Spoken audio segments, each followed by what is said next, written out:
Hello කොහොමද ඉතින්? සියලු දෙනාම ආදරයෙන් සාදරයෙන් පිළිගන්නවා මගේ YouTube channel එකට.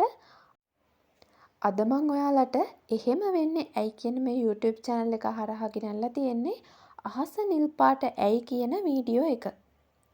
පොඩ්ඩක් හිතලා බලන්න. ඔයා දන්නවද අහස නිල් පාට ඇයි කියලා? දන්නේ නේද? එහෙනම් අපේ මේ වීඩියෝ එකත් එක්ක දිගටම රැඳී ඉන්න. අපි යමු අපේ වීඩියෝ එකට. ඇත්තටම අහස නිල් පාටද? කොහොම වුණත් පොළොවේ ඉන්න අපිට නම් අහස පේන්නේ නිල් පාටට තමයි.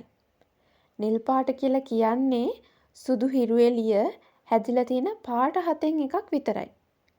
රතු, තැඹිලි, කහ, කොළ, නිල්, ඉන්ඩිගෝ, දම් කියන පාට හත එකට එකතු වෙලා තමයි හිරු එළිය හැදිලා තියෙන්නේ. ඉර පායන වෙලාවට ඒ ඉර එළිය වාතය තුලින් ගමන් කරනවා. ඒක ආය කොටස් හතකට ඉහිරිලා වෙන් වෙනවා. වායුගෝලය පුරා විහිරුණ මේ ආලෝකයේ ඇති වර්ණ බොහෝමයක් වායුගෝලයෙන් උරා ගන්නවා. ඒවා පොළවට එන්නේ නැහැ. අවසානයේ වායුගෝලයේ ඉඳලා පොළවට ළඟා වෙන්නේ නිල් පාට විතරයි.